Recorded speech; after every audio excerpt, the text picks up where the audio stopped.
I'm Pete Wright. And I'm Andy Nelson. Welcome to the next reel. When the movie ends, our conversation begins. Ford v. Ferrari is over. James Bond does not drive a Ford, sir. One of the best lines in the movie. And this movie's full of great lines. What'd you think? A couple. Ford versus Ferrari. I mean, this is the second time I've seen it. I watched this in theaters when it came out. Really enjoyed it. And watching it again, I found it held up. Still is a really good movie. That's not enough for me. That's not enough enthusiasm, excitement for anything that you've just said. Let's talk about 2001, Pete. Can we talk about your feelings on that film? I hate that movie. Oh, snooze. Yeah, okay. Yeah. So anyway. All right. I guess I'm the one who has to just all out love this movie. Is that what we're doing? Yeah, I mean, I enjoy it. Don't get me wrong. I think the performances are fantastic. The races are actually like in the scope of a film that is about a really boring 24-hour race. They do a good job of kind of making it engaging. And I think James Mangold knows how to provide information to the audience in ways where you don't feel like you're just getting an exposition dump. And it just makes for a smart way to tell this story so that I have an understanding of like the track of Le Mans. I have an understanding of like how it works and everything. And I thought they did a great job. My biggest takeaway on this rewatch is that this should not be called Ford v. Ferrari, because if anything, while the battle between Ford and Ferrari might be the impetus to actually get to this point where Ford was racing in these types of things, the Ferrari competition ends up being kind of like a letdown because the Ferrari cars basically break down and they're out of the race. And it's like, I'm sorry, Ferrari, you're out. It reminded me of like Grand Prix, like when they just flash the black flag and say, sorry, our team's pulling out because somebody died. Like, it's just like, wah, wah. It was not very exciting as far as Ford v. Ferrari. What this should be called is Shelby and Miles v. Ford, because that's really what this story is about. It's about people who are passionate about competing and winning at something like a big competition like this. And then when they start working with a corporation, how the headbutting actually comes to fruition, because that became the real crux of the story and really the driving point of how the film ends. Like, that's the actual plot of the story, is how are these two going to navigate working with a corporation in a way where they can still win, but kind of also make the corporation feel good about themselves. I agree, sort of. I mean, I agree that you're absolutely right. It is an anemic way that Ferrari falls out of the race, but it's also like the real truth of the purity of the race. The fact that Ferrari fell out, it's not that Ferrari, like, there are just so many ways in Le Mans to lose the race. And that's one of the things that this movie does really well. One of the ways you lose the race is if you make a car that can't last the 24 hours. That's a loss, and Ferrari lost because of that. It's not because they didn't cross the finish line ahead of it. It's not about finish line. Again, for those who don't remember or didn't listen to the last time we did the Le Mans movie, Le Mans movies are totally different types of movies. Right? They sometimes take just as long though. Is that you win by distance? That's important in this movie too, right? You win by the amount of distance you cover in 24 hours. And if you make a car that can't cover the most distance in 24 hours, doesn't matter how fast the car is, it loses. It's a loser. And because Ferrari was such an ego-motivating entity for Ford, I think that's how the fight is known. They were the motive. They were the inciting incident for Ford to even get into racing in the first place. And I think that's important. I understand the wah-wah, and I feel it too, because it makes me a little sad. I love the Ferrari, the 330 P3, the Ferraris are gorgeous, gorgeous cars. And I love them, and I wanted them to be at least stronger contenders in this first year. But I mean, I love the GT40 more. I mean, the GT40 is an incredible car, and the fact that it won 4 straight years after this is an incredible feat. And so I think that's my case, that the movie is focused on the motivating incident, which is Ferrari. Well, yeah. Enzo Ferrari was a dick. He is, and you're right. I mean, that's the motivating factor is why it's titled this, because that's the reason we're having this film to begin with. Yeah. And so I get that. It's just, I think it's funny because in the end, that's really not the actual story that, especially that James Mangold chose to tell, right? Like it really is this other battle against these soulless corporate entities.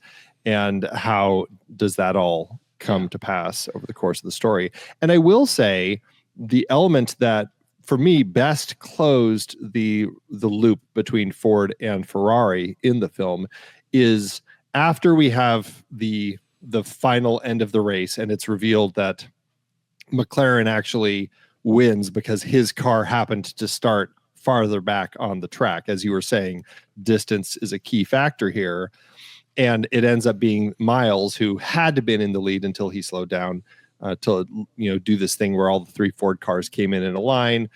There was this moment where Miles is standing there as McLaren is getting celebrated, and he looks up and he sees Enzo Ferrari up there, and Enzo Ferrari just kind of like gives him a tip of the hat, like acknowledging him as the actual greatest man on this track. And Miles is great. That character is done so well in how he doesn't get angry at these sorts of things. He so easily just like finds a way to move on, and he takes that acknowledgement from Ferrari as, I guess, his own success. And then after he's talking to Shelby, they start immediately planning like the next set of points or for what they need to fix for the car. And so I loved that about the film. And to your point, like that kind of ends up being the final wrap up of the Ford v Ferrari, is that little tip of the hat that we have, acknowledging not even the corporate winners, the Ford company, but just the actual racer. And that's something I like about how it represents Ferrari, is he kind of, yes, he makes great cars, but he is celebrating the racer. Yeah, because that's I mean, I think that the company Ferrari is built on racing, and Ford was not built on racing. It was built on commoditizing the automobile. And that's what modern Ford, or this era of Ford, had to overcome to get into racing. What does it mean to be a Ford man? Well, it means something different when you want to enter this this race. There are a couple of interesting things about the actual event and what is portrayed in the movie. And I think it's important to call these things out because, interestingly, this is one of those movies that is celebrated as doing an able job of really presenting what happened and not over dramatizing the events for the sake of the film.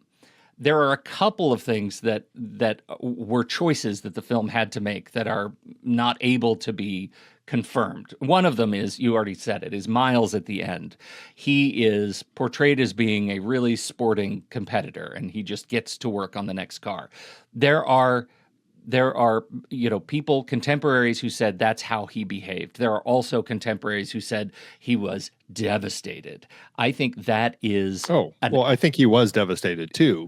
Yeah, devastated too. But the movie doesn't show you the... it does. You don't see the devastation he's feeling? No, what I'm talking about is after this race, there were months of him being depressed and devastated and very sad. And this movie just sort of fast forwards through that and says, let's go get to work on the next car. And there are contemporaries who say that did not happen, that he may have looked sporting, but he didn't put his arm around Shelby and go get to work. He was broken about this. And that the movie chooses not to focus on that. I don't have a real problem with it because there are conflicting reports. Movie makes a choice, That's one that's okay. The one that that is, I think, interesting about the race is that there are reports that Bruce McLaren actually sped up to nose ahead, not knowing anything about the 8-meter distance that his car was parked from the start, knowing that he'd already have that lead, that he actually, when they came nose to nose, that McLaren sped up. And that is not portrayed in the movie as well. And in fact, it's hard to see in footage, like what happened. But it doesn't paint him and Chris Amon in a great light. The real story doesn't paint them in a very great light, Bruce McLaren. And that's, for those who follow McLaren, that may be par for the course. So the last one is the role that Josh Lucas plays, Leo Beebe, that it hints, the film, it strongly hints that it's a sabotage, right? That he's sabotaging Ken Miles. And yet the movie frames the photo finish as more of like a tone deaf kind of, oh, bad call. We made the bad call. And it was all PR driven and not necessarily malicious. There is a case to be made, again, with contemporary reports that Beebe was like, and that the movie builds this, that Beebe really hated Miles and never understood him, and that this was an active effort to deny Miles the win, that there was some sort of collusion to ensure that Miles didn't get the win. I don't know. I watched this movie, and the case that I think Josh Lucas is making is, I'm going to deny him the win. There's something that feels really surprising about that, but the corporate chicanery at work. Oh yeah, it's very frustrating. Very frustrating stuff. That, but it becomes kind of a key part of that. Like I said, it's just such a key part of the film throughout. Yeah, right. But you see, I mean, none of this stuff is like gotcha stuff, right? There's nothing in the reports that have been written about the real events that indicate that the movie is not an accurate retelling to particularly an emotional degree, but also to a practical degree of the development of this car and this race and the people that went into it. And I really appreciate that. Yeah. It paints that well, I think. I do have a question for you that just race specific. One, I was wondering, like, where are all the other like little cars and things like that when the race was going? There was a point finally later in the film when I see him pass like a little Fiat or something. So I'm like, okay, so they're there. It's just not the focus. They did not like make a big deal out of it. Right. But the other thing that I don't remember in Le Mans, the McQueen film, is that in this film, the racers actually have to start like at their pits or whatever, and they have to run to their car at the start of the race to get in and get going.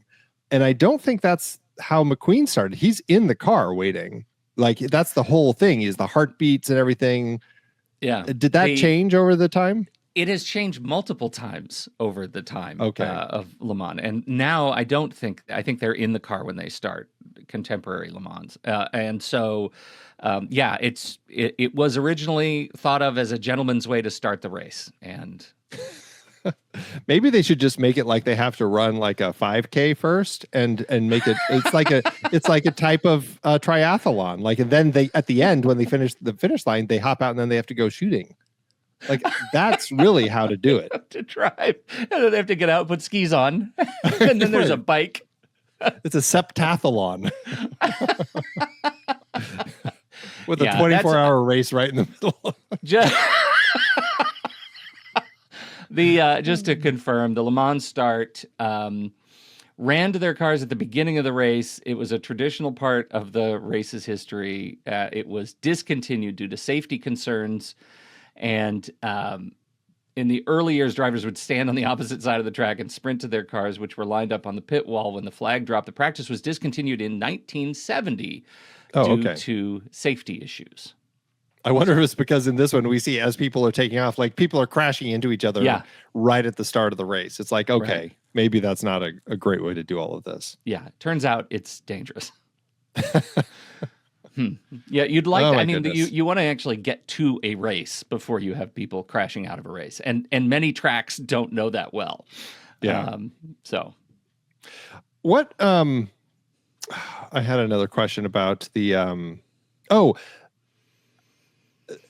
I mean, this film, a key part of it is that the driver that we're primarily following, Ken Miles. I know he's just mhm. one of the team, but he is also integral in the design of the car.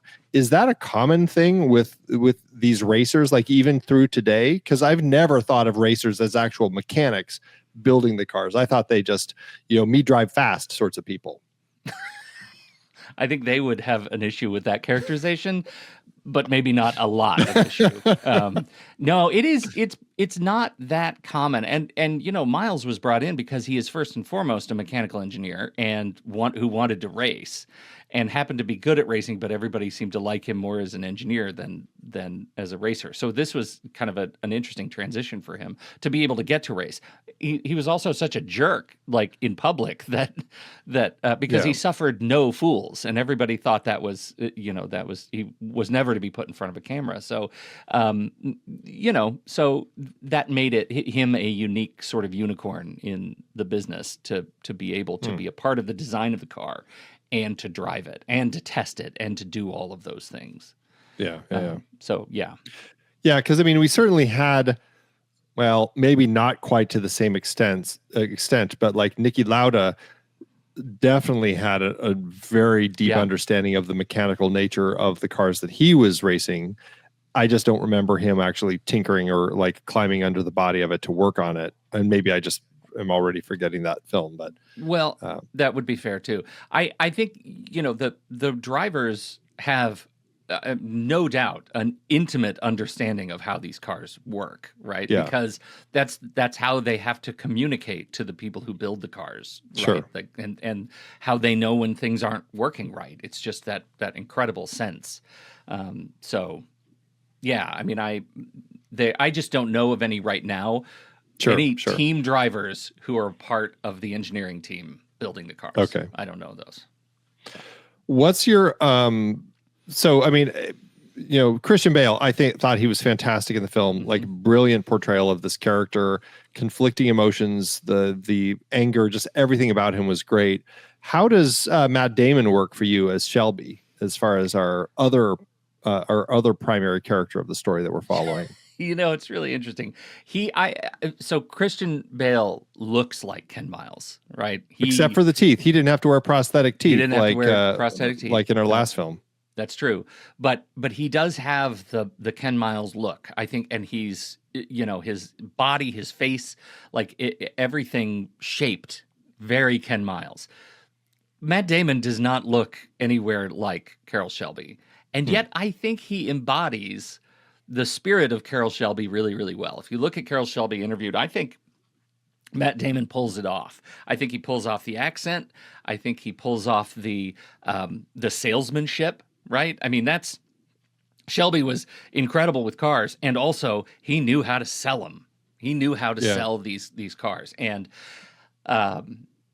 so I think that he really embodies the spirit of Carroll Shelby in a way that surprised me. I didn't see it coming with Matt Damon. He seemed too smooth, right? Too soft, and interesting. And yet he plays for me for sure. I loved him in the film. I thought he was great as this character who hit a point where he knew he just couldn't race anymore because his body couldn't handle it, and so here he is, doing whatever else he can to just stay in the world of cars, selling cars, putting together teams of cars, like all of the stuff was, it worked really well for me. I liked all of that stuff. And I feel like I had heard of the Shelby Corporation, but like, I don't think I could have given you any context of it, but it's interesting to just kind of get a little bit of a story of him at this point, The one to look at is Lee Iacocca, played by John Bernthal. Yeah. Do you have any Iacocca anything? He's a name I recognize quite well. Yeah. He's a titan of automotives. Andy's gone.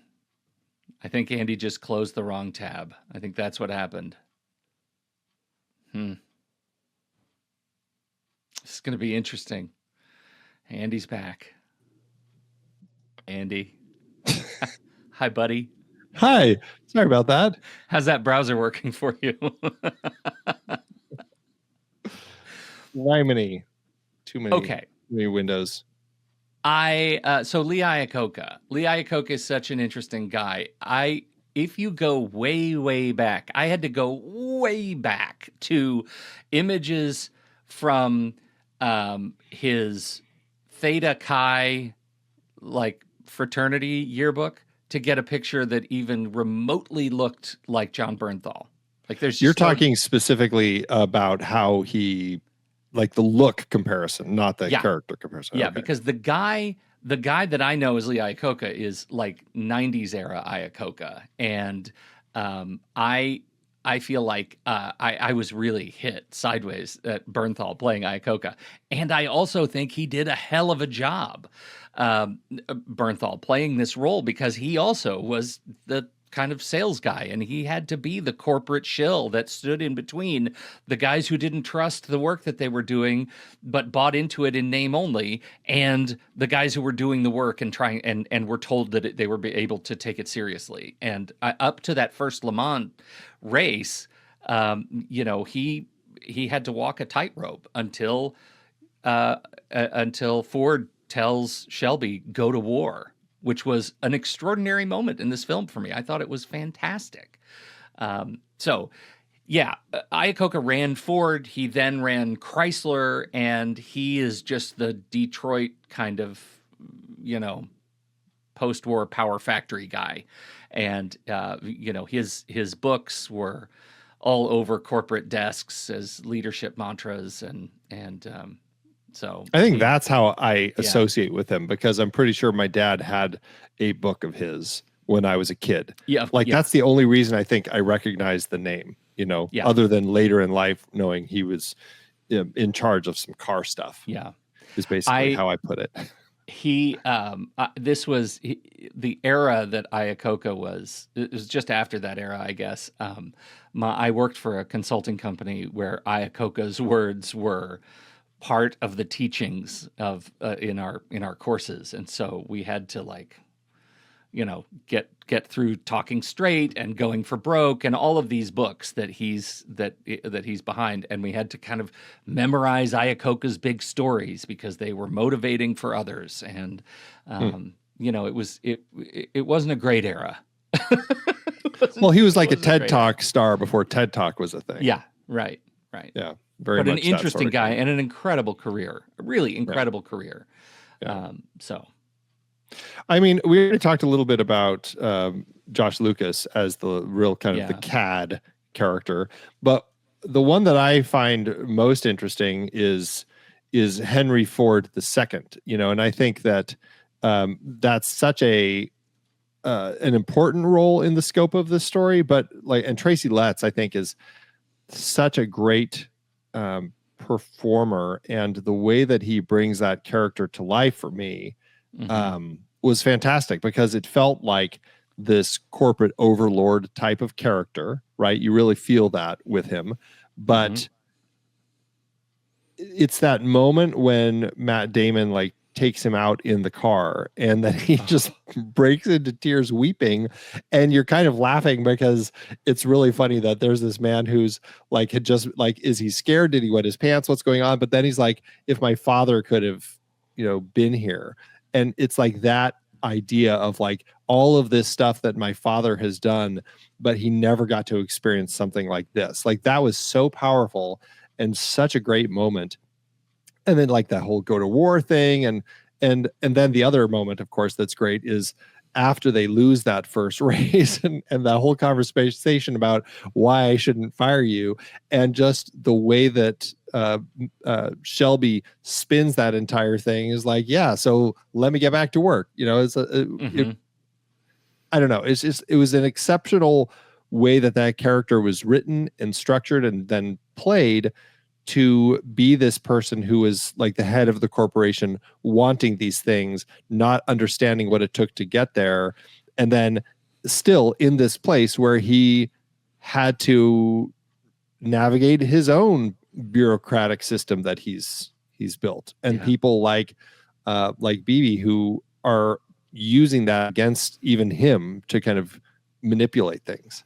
Right. I think it's really interesting that whole angle. That first of all, about Henry Ford II, like Henry Ford II was not just a corporate nepo baby, right? Like Henry Ford II is known to have, worked hard to modernize Ford. Like he was part of the legacy of revitalizing the business of Ford Motor Company when it really, really needed it. And we get a little bit of that in the movie before it takes off on the development of the actual Le Mans car. But I think you're absolutely right. I think this is the movie has a cynical perspective toward the capitalism of auto manufacturing in the beginning, right? It portrays Ford early in the movie, and it portrays Beebe early in the movie as the corporate boobs we have to put up with. But by the end of the movie, you realize that both sides had to come together to make this car, and Ford had to change. Henry Ford II had to change, and we get that moment in an emotional rug pull for the ages. I think calling out that race scene where he says, "Dad would have loved to have been here to see what we've been able to do, what you've done," is a pinnacle moment, a seminal moment in this movie, because it demonstrates this massive culture of automation and manufacturing can change, and it changes from the very top. And I think that's a really important thing, because the whole movie is not cynical. The whole movie is not cynical, but it does say that at the beginning you could make the case that the movie doesn't look very kindly on big manufacturing. Well, yeah, you could make that case. I think what it ends up making the case of is that, like any of these big corporations, they are trying to do the best things that they can, right? That's the goal. Yeah. He's working hard to do this, but because it's such a big organism by this particular point, it has so many working parts that those don't always work in harmony to actually lead to that. And I think he might realize that. It might be one of those things that he acknowledges is there. It's just something that he's just going to have to live with.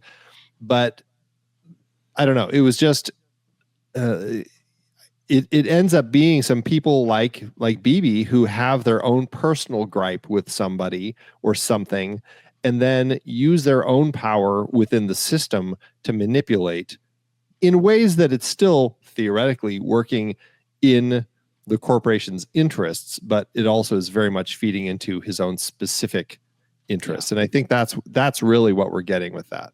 Yeah. I will say Beebe was his friends apparently saw the movie and felt like he was straight up vilified in the movie because of the cynical perspective that it puts on, the role of PR and his role in the movie. And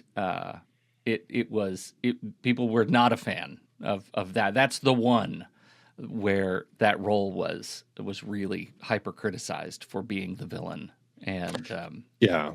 I was wondering, how much of that stuff actually happened, locking him in the office, like all of that sort of stuff that Shelby has to play all of these games, like how much of that really was part of the story. And it sounds like probably a lot of it was fictionalized just because it does make for a good villain that we end up getting to personify. Yeah. And part of it is that there is evidence that they clashed, Miles and Beebe clashed, but it was Beebe's idea on the record. It was Beebe's idea for the cars to slow, for Miles to slow, thus meaning Miles lost the race. But if you're a friend of Beebe, that's a smart PR move to get the photo. If you're not a friend of Beebe, then Beebe's a jerk. Like, I totally get it. perspective is everything on this, but in general, the record is as portrayed. Well, but here's the thing, and this is why I find Miles to be such a great character, is that he didn't have to slow down, at least as it's scripted. I mean, who knows what Shelby actually said to him in the pit, but the fact that he's like, the car's yours, do what you want, and the way that he finally has that moment of recognition, like he is so far ahead of everybody. Like if he just continued that, like he could have probably broken another track record for all we know. But he slows down because he hits that point where he recognizes, like, people have called him out numbers of times about being difficult, not being a team player, all of these sorts of things. And he has this moment. And I don't know how much of that actually played in real life. Like, is he so far ahead and then legitimately slows down to actually join the teams or let them catch up so that they can have that moment? But the way that the film is portrayed, it's his decision to do it. It has nothing to do with Beebe by that point. Right. And I think that's what makes him such an interesting character. And even his wife recognizes it and everything. Like he is somebody with character. And Beebe, it's not that he doesn't have character. It's just he's a corporate machine focused on the image corporate of the corporation. Interests. Yeah. And so, yeah. And you said it. Miles chose to slow down. Miles is, if nothing else, complicit in his own loss, right? Yeah. This was incidental. Nobody thought about this 8 meters. Nobody could ever have imagined the 8 meters. Yeah. And it's hard to blame Beebe for this as the villain. Although I would think the racers would know things like that. Like, you know, like that's something that I would assume. I don't know, man. After 24 hours, I just have to imagine you're not tracking that. Yeah, but it's not like they're doing it 24 hours straight. They have little moments of sleep. No, they have stuff. breaks. You're right. They can sleep. Yeah. They can sleep. They got plenty of time to stew over these sorts of things. A lot of stewing. Yeah. Okay. Yeah. What next? Where do we go from here? Well, we've talked about the characters and everything. What about the actual ways the race was shot? That's something that's come up quite a bit because in the beginning of this series with Grand Prix, they were coming up with such innovative ways to put cameras on cars and do a lot of unique work in the context of filming actual races. Yeah, I was, now we're in the day of drones. I was like, did we have drone footage in here? I didn't investigate into the behind the scenes as far as all of this. Were there points where we had CG cars? Like, I don't know. What do you know about how they shot the races with this film? Combination of lots of things. That's a great answer. Combination of lots of things. You know what? There was a lot of putting Miles' car on. They built a lot of those hybrid rigs where they put the car frame on top of another car and have a professional driver with Bale in the seat pretending to drive with all the other cars driving around him, driven by stunt drivers. So he wasn't actually driving. They also built the rigs where the car was the race car was on the front of the driving rig and a stunt driver was in a roll cage behind it doing all the driving kind of up above.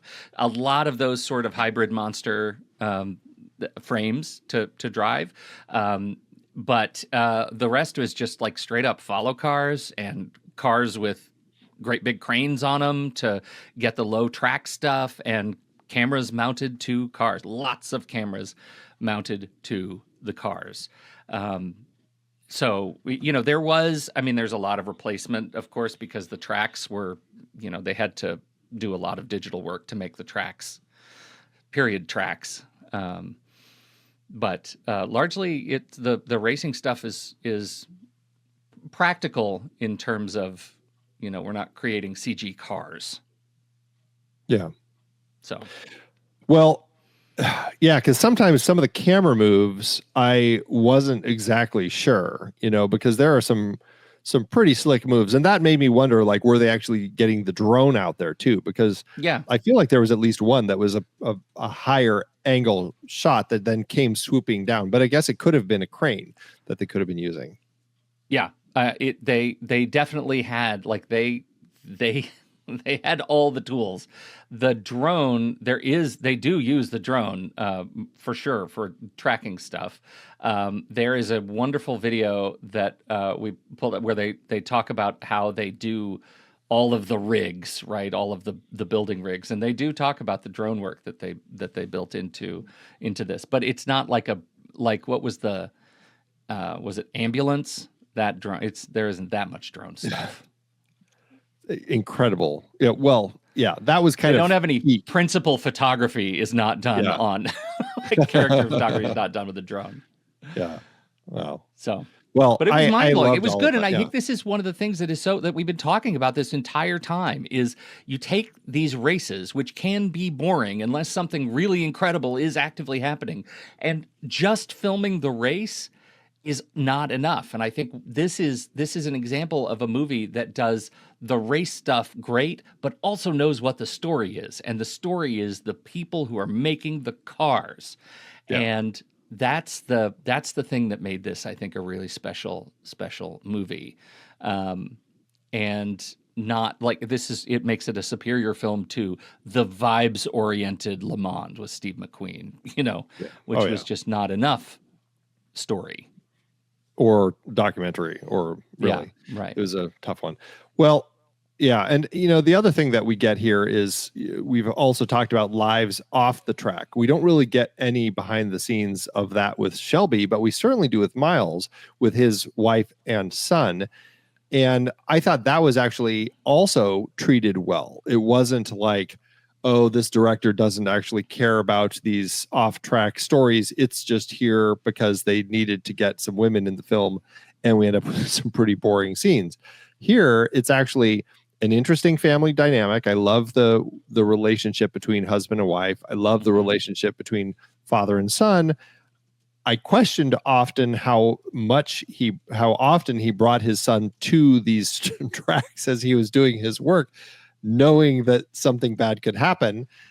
And that actually, it's interesting because, and I mentioned earlier how I liked how James Mangold would give us moments to provide exposition in ways that didn't necessarily feel just straight up expository. We have, his son at one of his tests, and the car goes into, or it crashes. This is the one I think where his brakes are burning up or whatever. And he spins out and crashes, and the car catches fire, and he gets out and he's totally fine. Mm-hmm. But that sets up this fear for his son, Peter, about the possibilities that this sort of thing could happen to dad. And it becomes kind of a driving force of that character relationship as we are getting those moments. And it builds to the tragic climax, obviously, of the film. But it gives us that moment between Peter and, I can't remember, is it which one of his guys is it that is his like right hand repair guy, the mechanic guy, talking about the flame-proof suits and all of this sort of stuff, and the whole thing about if they can get out, like he got out, and that's what it takes. And that was a great bit of exposition, kind of explaining that world of like flame-proof suits, the way they design all of this sort of stuff. Likewise, we have a moment later in the film where Ken is sitting with his son Peter, and Peter he's drawn the Le Mans track so that he can know all of the stuff, and he asks his dad to walk him through it, and his dad describes like the perfect lap. But it also helps us go, okay, we're getting a sense of these different parts of the track. And while I don't necessarily later in the film when they're racing, I'm not able to say, oh, they're on the S's now or whatever. I can't really quite like do that, but it's a great way to kind of explain that for the audience. Like, this is what you're doing. And I liked that quite a bit, because for me, I thought Matt Damon was talking about me I thought they both were talking to me at various points, because he's just like, you're not just, you can't just sit in the car and just turn left all day. Like, I was just like, that's kind of what I Isn't think that what racing is? That's what it feels like to me. And then when Miles was selling his car, he's like, I think you're more of a Plymouth man. I'm like, I think he's also talking about me. Like, I'm just not one of these people who's meant to have one of these cars. Oh my God, Andy. Yeah. Oh, Andy. I think this started because we were talking about the family.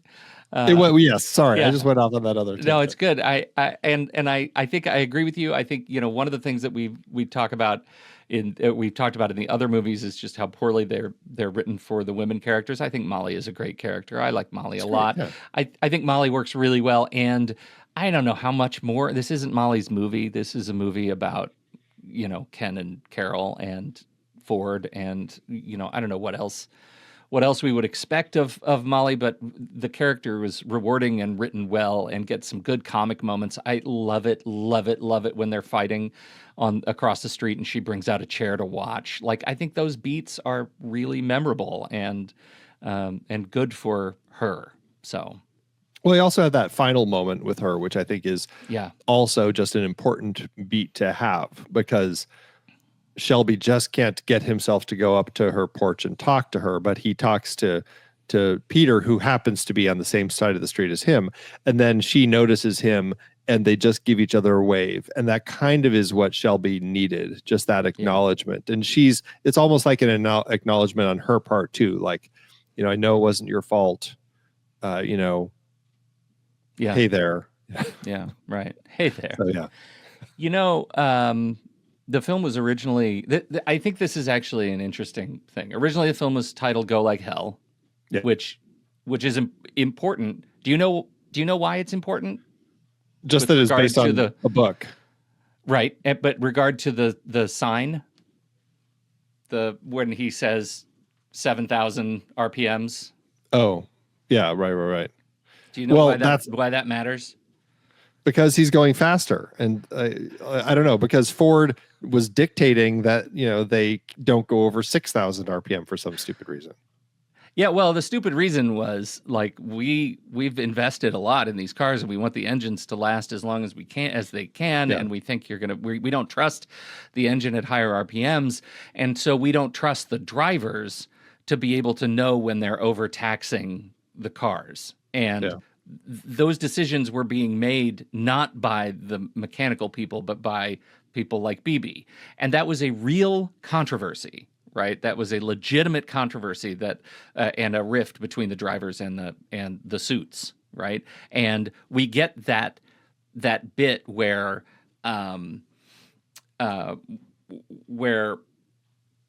they're talking about totally came off the rails. That's my point. Where they go to, they do the Daytona race, and that's just we're gonna test out the GT40. We're gonna see how it goes, and we need you to tamp it down a little bit because we don't want to ruin the engine.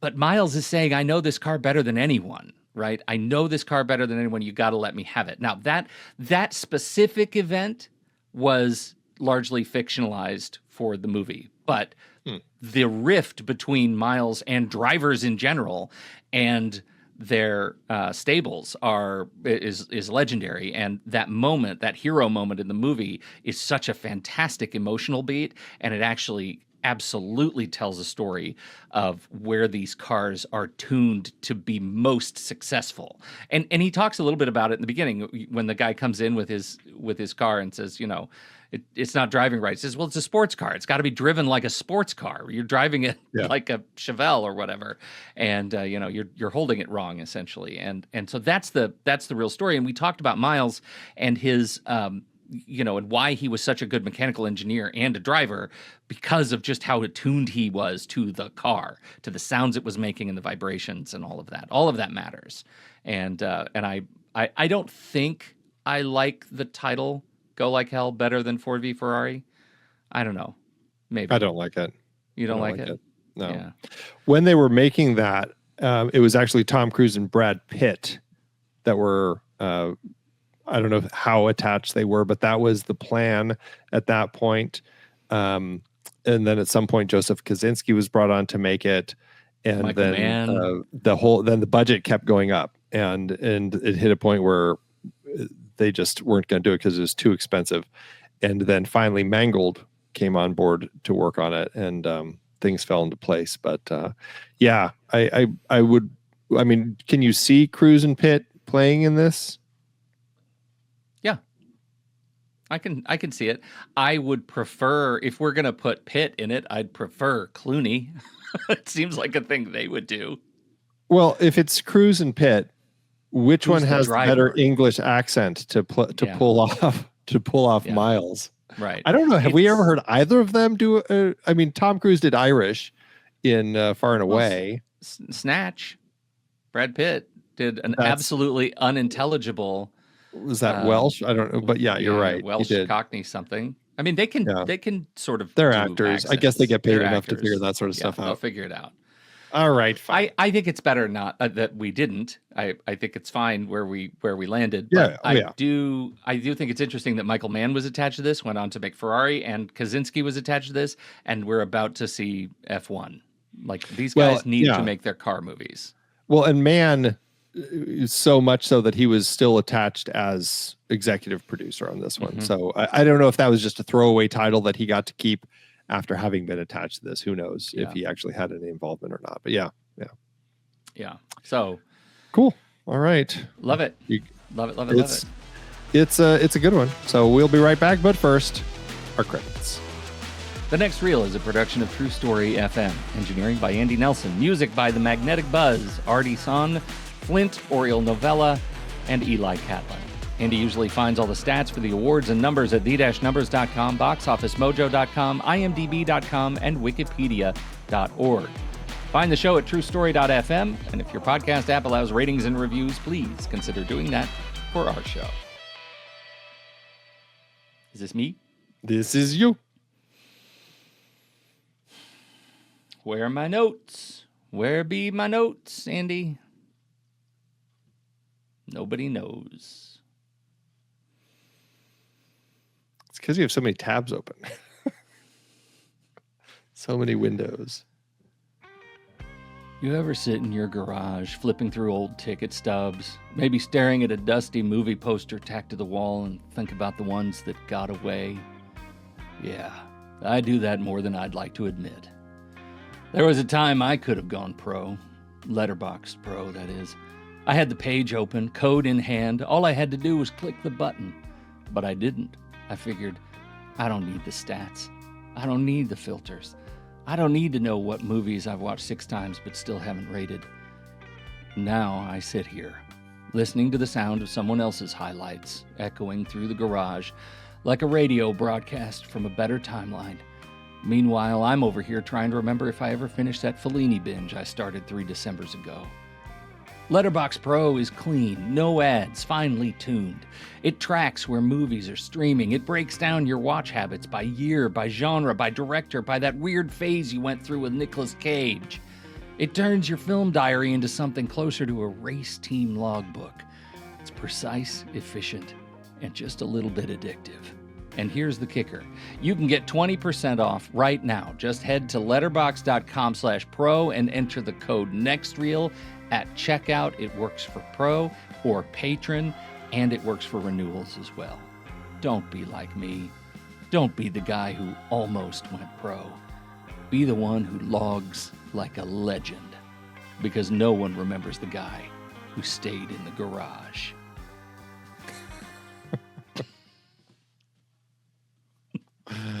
Okay. Look at that. Nice feeling of melancholy and nostalgia with it. Yep. Regret. All those regrets. People love buying based on the feeling of regret. Absolutely. Yeah, shame. Yeah. Okay. Awards, Andy. How to do it award season. Did it do real good? This film was a big nominee. It had 26 wins with 88 other nominations. It was nominated over at the Oscars for 4 Best Picture, but lost to Parasite.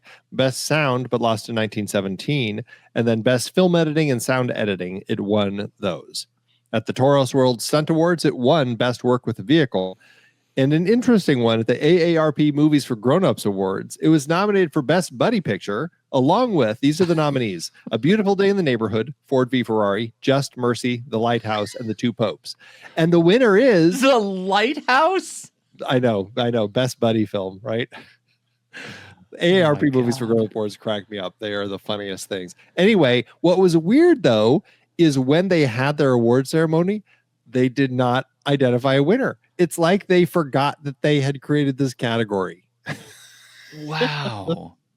Right. So wow. Yeah. So it just is. Wait a minute. You're telling me, like, even today, right now, yeah, there's no winner. There's no winner. They never went back and fixed it. Nope. It's like it's like the award center needs to be in a memory care unit. Right. It's very funny. Last but not least, over at the Golden Globes, Christian Bale was nominated for Best Performance by an Actor in a Motion Picture, and he won. Okay. All right. Well, how to do at the box office, our wee little cult film. That's right. Well, Mangold's entry into the car racing subgenre cost a whopping $97.6 million. I say whopping. F1 is costing like 3 times that. Yeah. Or $121 million in today's dollars. The movie premiered at Telluride, then opened November 15th, 2019, opposite Charlie's Angels reboot, The Good Liar, and the re-release of Princess Mononoke. This opened in the #1 spot and stayed in the top 10 for 5 weeks, doing quite well for itself. It earned $117.6 million domestically and $108.7 million internationally for a total gross of $280.6 million in today's dollars. That lands the film with an adjusted profit per finished minute of just over $1 million, doing quite well for itself. Not bad. Have you thought to yourself, I just watched this movie and I've been driving a minivan for too long. I think I would like to get a Ford GT40. Never in my life have I said I want to buy a domestic car. Ow. Okay. All right. I didn't expect us to go there.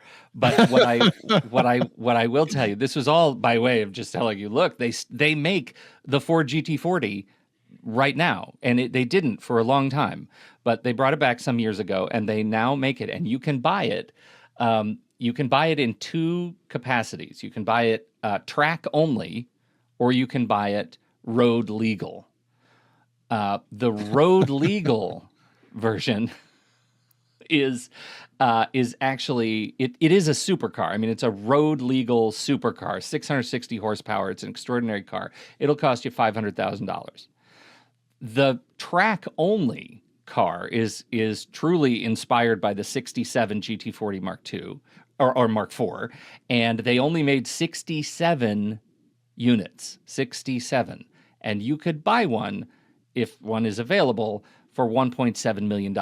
You will no longer be able to buy those from Fords. I think they're all in collectors' hands, but it's got 800 horsepower in it. It is a very zippy little car, and they're out there. If you wanted to buy one from the 60s, I think you're looking at over 10 million right now. If you could find one on the collector's market, you're looking at about $10 million for one of these cars. But they're still there. They're out there. Jeez. What people would you even know what to do with a car like that? I would not. That's why I'm saying I'm the guy they tell to go get a Plymouth. But would you want to know what to do with a car like that? Would you ever be interested? Like, let's just say, Andy, it's your birthday. What I'm going to do is I'm going to get us both track day tickets. We're going to go to one of those like BMW race driving courses for like 4 hours. And you and I are going to learn all the things to do behind, like they'll put us in an M3 and just teach us how to drive fast. Would you do that? Do you I care? did something similar to that before, and it's fun. I mean, I do enjoy that sort of thing, but I wasn't behind the wheel. It was something, I'm trying to remember. I'm pretty sure it was something where I was just strapped in and they were driving, but it was still fun. I enjoyed it. I felt like Henry Ford II. Okay. Step 1, we're going to watch Talladega Nights together. Step 2, I'm going to take you to a driving school and we're going to drive real fast. And you're not going to be strapped in. You'll be strapped in, but also driving. I've done go-karting. That's pretty fun. But also, not the same, Andy. You're just going around a track over and over. I feel like we're having different conversations right now. All right, everybody. We'll be right back for our ratings. But first, here's the trailer for next week's movie, closing out our car racing series and our 14th season, Simon Curtis's The Art of Racing in the Rain. That being said, we might have something up our sleeves, so keep an eye on your feed for a bonus episode before the season runs out. So sneaky. I'm sure no one could possibly predict what we're going to do next. What could it be? All right, you ready? Here we go. Yeah. Let me make sure I'm looking at the right revision. Yeah, this is it. Okay.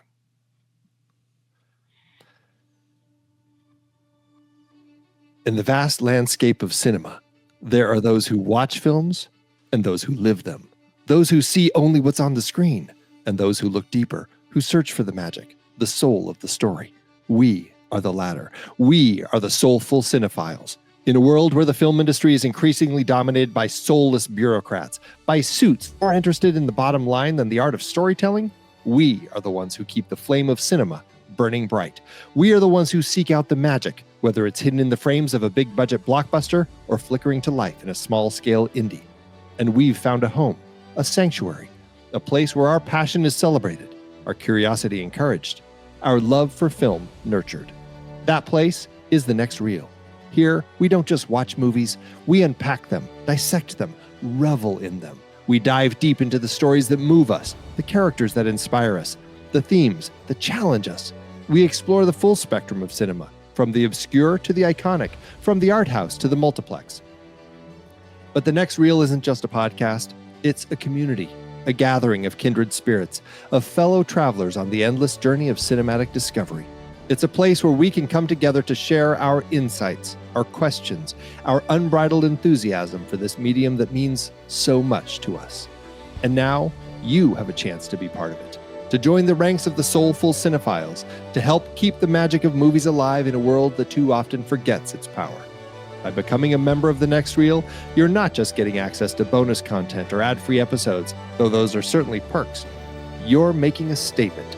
You're saying that cinema matters, that storytelling matters, that the soul of a film is worth fighting for. You're saying that you're one of us, a soulful cinephile in a soulless world, ready to seek out the magic wherever it may hide. So join us. Head to truestory.fm/join and become a part of this community, this movement. Help us keep the soul of cinema burning bright, because in a world of soulless bureaucrats, the soulful cinephiles are the ones who will keep the magic alive. And with The Next Reel, that magic is just a click away. Soulful cinephiles, Andy. That's right. Bring down that world of bureaucrats. Yeah, bring them down. Okay. What do we do next? Letterboxd. Letterboxd, Andy. Letterboxd.com/thenextreel. That's where you can find our HQ page and start diving into all of our reviews and stuff. What are you going to do for this movie? I've enjoyed this movie both times I've seen it. I think they did a great job. James Mangold is just a filmmaker who does a solid job exploring his passions. It's not my favorite film of his. That would probably still be Logan, I think. But this man just knows how to tell great stories. And this, I think, is one of his greats. 4 out of 5 is where I land with this one. Okay. It's 5 stars. 5 stars and a heart. That's fine. So I get the roundup this week, and I'm okay with that. That's right. So you're going 5 stars and a heart. I'm 4 stars and a heart. That rounds up to 4.5 stars and a heart over on our account at Letterboxd, which you can find us there at The Next Reel. You can find me there at Soda Creek Film. You can find Pete there at Pete Wright. So what did you think about Ford v Ferrari? We would love to hear your thoughts. Hop into the Show Talk channel over in our Discord community, where we will be talking about the movie this week. When the movie ends, our conversation begins.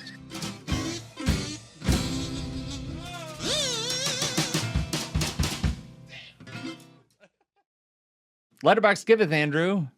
As letterboxed always doeth. Okay. Mine's going to require a little bit of discussion because I don't know what this is. So can I go first? Oh, sure. It's from Maria. It's 4 stars and a heart. You got to respect both my Le Mans, Christian Bale, and Matt Damon for going full method in this by watching that My Strange Addictions video called Sex with My Car Way Too Many Times. Vroom, vroom, indeed. Do you know what any of that is? My Strange Addictions. Well, at the beginning, with she's my talking about her car. men, my Le Mans. I get My that. Le Mans. Okay. Well, you have to say it Le Mans because they're, Yeah. that's the part of the joke. As for Sex with My Car, My Strange Addiction, I am looking at it's a Wow. video. I'm watching it right now. Nathaniel is in a committed relationship with his car, Chase. Okay. And so basically it's done as God, he's licking his car right now. He's licking it and sucking on it. I think he's it's sucking done, his car. Yeah. Oh. Yeah. Dear. So I'm not gonna keep watching it. So anyway, that's what that's all about. Okay. I am really, really glad that we So that's what she's talking about. Yeah. She's joking that they watch this too many times because they love their car so much. Yeah. Okay. Good. Wow. Glad we solved that puzzle. Oh. I have never seen that. I can't believe it. You should TLC. in your VR headset. It 16 million views from 8 years ago. How has this not come to my internet yet? Make it 8,000,001, Pete. Come on. Oh, it's 8 million. It's 16 million. 16 million. 60 million. 48,016 comments. How would one even begin reading those comments? We should change the next reel, and instead of watching movies, we should do like a different YouTube video that we find each week. That's internet circa 1999. I think Dignation took care of that.